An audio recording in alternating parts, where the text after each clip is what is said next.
Today we are in Sofia and we have 12 hours to explore everything that it has to offer. This view is insane. From food, Bulgarian cheese, culture, history, way too cool, and stuff like this. So let's go back to this morning. Before breakfast, I already had the most hilarious conversation of the day. You have no idea how much I wish I could speak Bulgarian. A shop owner was telling me I should try some vodka or maybe rakia from one of these cups. Coffee or vodka? Not sure if he was joking or not. There's been so many instances where people have been trying to communicate with me with the biggest smile on their face, or just little kids saying hi and then they say something in Bulgarian. I'm just like, I don't understand. Wish I could speak. I love this little market. Everybody's so friendly. We're in the thick of it. Wow, it just goes on forever. Seeing and smelling all of the fresh food was making me hungry. So now it was time to find some traditional food. I was told I had to try Banitsa, a yogurt-filled pastry. I'm gonna go to coffee, of course. The fuel of the Bulgarians, I'm told. We are starting out very traditional here. Looks like some flaky pastry. Maybe my taste buds are broken, but I can't really taste anything. I'm not too sure about this. I'm sure if you like the taste of yogurt, you'd love this, but I was hungry for exploring. It was time to see a hidden underground city. This city complex is thousands of years old. This is way too cool. And is said to be the basis of Sofia. While they were building the metro in the early 2000s, they actually discovered this ancient city. And was built and destroyed over the years. It blows my mind because we have no idea what there is left to discover in the world. And to me, the unknown is super exciting.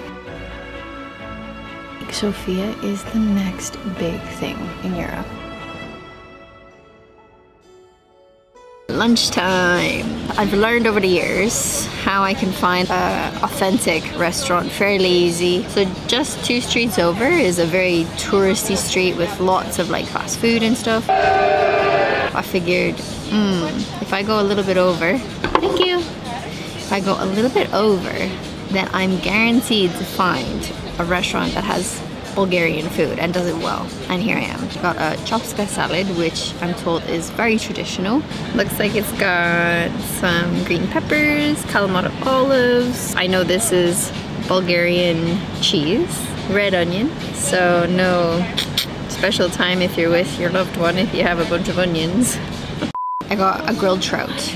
Bon appetit. I love pesto.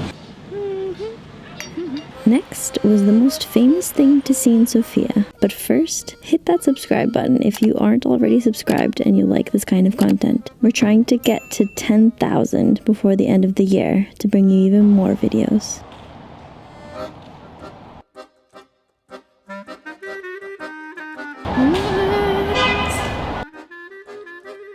I know it's another church, but like look what's surrounding it. It's moments like this where my curiosity gets the best of me. From the 4th century, Sofia's oldest building. Holy shit! No wonder they preserved it. It would be like a sin to not. The Rotunda of St. George is in the middle of a bunch of government offices. What?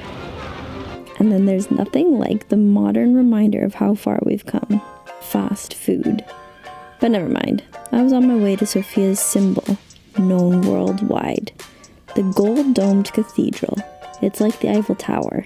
It's one of those things that you have to see when you're visiting, and I was determined to see it in the best way possible. I was here during the Great Heat Wave. I think I found one of the best spots. It's really beautiful, and it's shaded. So any break from the sun was welcomed, and it was smart luck that I found this rooftop bar. This view is insane, and it's not just the cathedral, like you can see all the way around. I feel like I'm on proper holiday. Like it's just a Monday. I mean, it's my day off, but look at this. It's called a limo. I eventually got bored of looking at the Golden Cathedral. I knew it was time to see what else Sofia had to offer.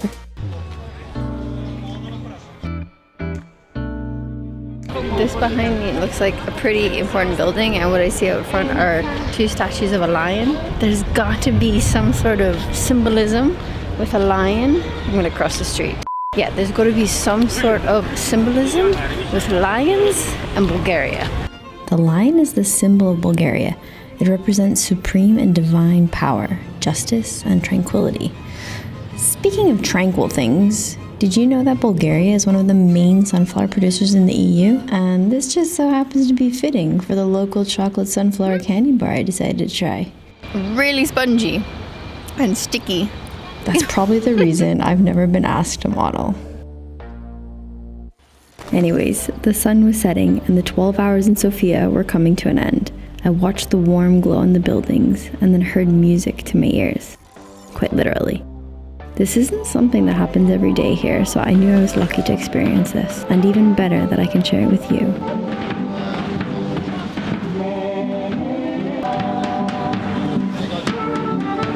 That's the beautiful thing about going to new places, isn't it?